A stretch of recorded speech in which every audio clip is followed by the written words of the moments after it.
Ayon mga kababayan, Luzon, Visayas, and Republic of Mindanao, Province of China, ni Digong. Mga kababayan, meron lang po akong i-share sa inyo ngayon na isang kwento na di ko sure kung totoo o hindi, na simula kasi mga kababayan na sinabi ng Iglesia ni Cristo na bawal daw sumali ang mga may agenda, lalong-lalo na bawal sumali sa rally nila, lalong-lalo na yung mga DDS na sumisigaw, resign BBM, bangag BBM, ibagsak yung Marcos, ganyan-ganyan. So, ang sabi ng Iglesia ni Cristo sa kanilang announcer sa Net25 ay, kung ganyan man ang isisigaw-sigaw ninyo sa rally, ay hindi po kayo pwede, bawal po kayo sumama sa amin. So yun ang sabi ng Iglesia ni Cristo announcer sa Net25. So ngayon, bukod nung rumisbak ang mga DDS, no? Ang DDS rumisbak sa Iglesia ni Cristo at inungkat, no, ang kwentong bayan na noon pa naman nangyari, na actually matagal na ito siguro 50 years ago na inisyu nila na may utang nga daw ng 7.25 billion ang Iglesia ni Cristo sa mga iba't ibang bangko. So ito inungkat ng DDS kasi alam kasi nila na hindi sila kasali. Oo, hindi sila kasali sa rally ng INC. So sinisiraan nila ngayon at inungkat nila yung kwentong barbero. Pakinggan nyo po. Lumutang ang balita na ang Iglesia ni Cristo ay may 6 na utang sa Asia United Bank na umaabot sa 725 bilyong piso gamit ang mga ari-arian ng simbahan bilang kolateral. Si Eduardo Manalo mismo ang pumirma sa kasunduan, pero ang tanong, bakit kailangan ng ganitong kalaking utang? Una, sa kabila ng regular na abuloy ng kanilang mga miyembro, bakit tila kinakapos ang ENC sa pondo? Ipinapasok ba ang perang ito sa mga proyekto o may bulsa na nauuna bago ang simbahan?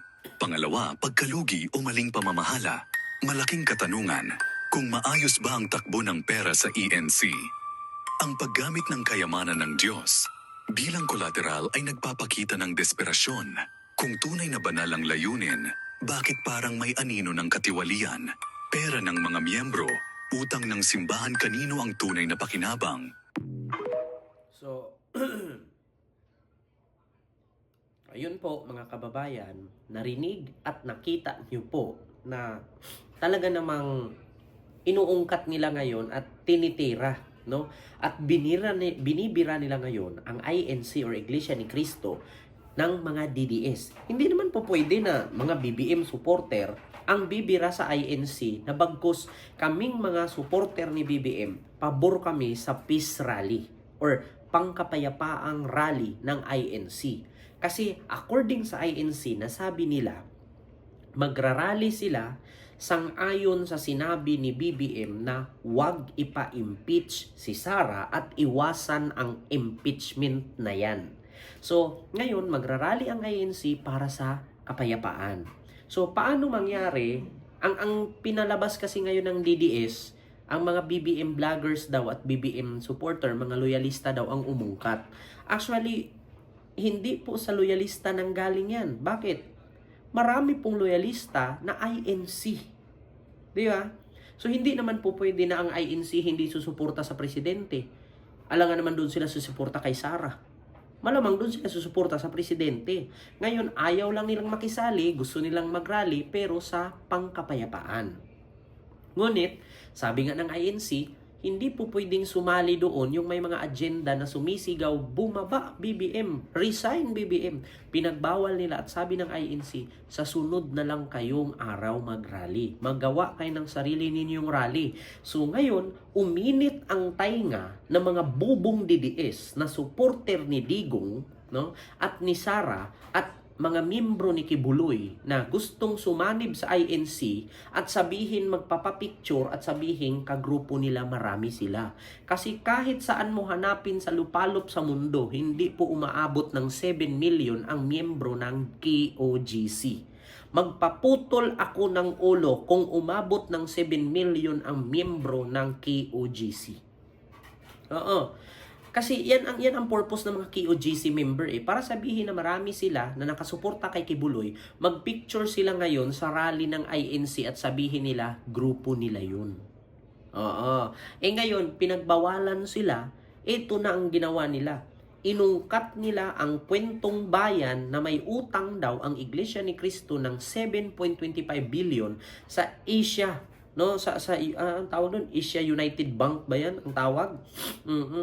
So, yan ang binalik nila, nirisbakan nila ang INC kasi hindi sila pinayagan na sumali. At ito pa yung isa na video. Ito, sabi mismo, no, dito ng INC na wala silang utang ni kailanman. So, panoorin nyo po. Iglesia ho ni Cristo ay walang utang kahit nasaang bangko. Oy, teka, may 1 billion pesos na loan ng INC para sa Philippine Arena kahit sinabi nilang galing daw ito sa abuluyan ng miyembro. Pero ang totoo, umutang sila sa Metrobank at Asia United Bank. Pati 3 to 17 units ng LIG condominium. Sabi ng mga dating leader ng INC, bawal mangutang o magsanla ng ari-arian ng simbahan, kaya maraming miyembro ang hindi makapaniwala o ayaw tanggapin ang isyong ito. Ngayon, ang tanong, kung sabi nila galing lahat sa miyembro, bakit may loans? Ang Philippine Arena ang pinakamalaking indoor arena sa mundo. Pero ang tanong ngayon, sulit ba ang laki nito sa laki ng utang? Bakit in denial? Ano sa tingin nyo? Sabi na naman dito ng DDS, in denial daw ang Iglesia ni Cristo. Wala daw utang. Ang Iglesia ni Cristo, tinanggi daw. Ang Philippine Arena daw, sinasangla. Ang building daw, sinasangla. Yun daw kung ano-ano pinagsasangla daw.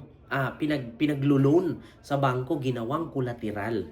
So, ganito ang gagawin talaga ng mga DDS kasi desperado na po sila. Kasi matagal na nilang pinagyabang noon na kapag nagrally daw ang INC, tutulong daw kay Sara at susuporta kay Sara.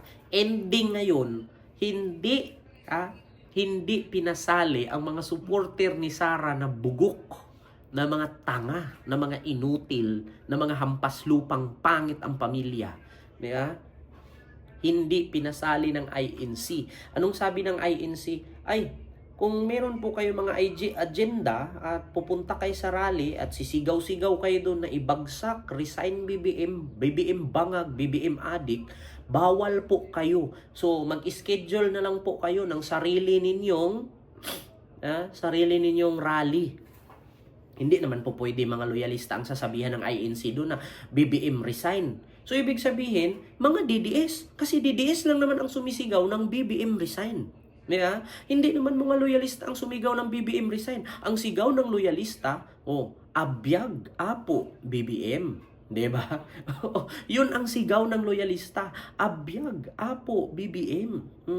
Hindi naman ang mga loyalista sumisigaw ng ibagsak si Marcos, ibaba si Marcos, o resign BBM. DDS lang ang sumisigaw nun. Huwag niyong sabihin na kakamping ang sumisigaw nun. Ang kakamping sumusuporta kay Marcos. Never silang against kay Marcos, sumusuporta sila. Diba? Kasi ayon kay BBM, sa kanyang pagtakbo bilang Pangulo noong 2022, ang kanyang layunin ay unity. Magkakaisa, magkakasama, magkakasundo, at sama-samang babangon muli. So, yung mga DDS, na mga bugok, mga bobo, tanga-tanga, inutil, mga hampas lupa, hanggang ngayon sigaw ng sigaw, DDS. Si Digong mayaman, si Sara mayaman, pero sila nga. Mga bobo kasi. Ngayon, hindi sila pinasali sa INC. Ayun, nirisbakan ng INC. Nilabas nila ang utang ng Iglesia ni Cristo. Na which is noon pa yan, kwentong barbero yan. Kung may utang ang Iglesia ni Cristo, sabihin natin may utang ha, kunwari. So anong pakialam nyo? Kayo bang magbabayad? Di ba? Kung may utang man ang Iglesia ni Cristo, hindi naman kayo magbabayad. Di ba? Yun lang, napakasimple. So ano naman ngayon kung may utang ang Iglesia ni Cristo? Nagutom ba kayo mga DDS? Hindi naman kayo miyembro.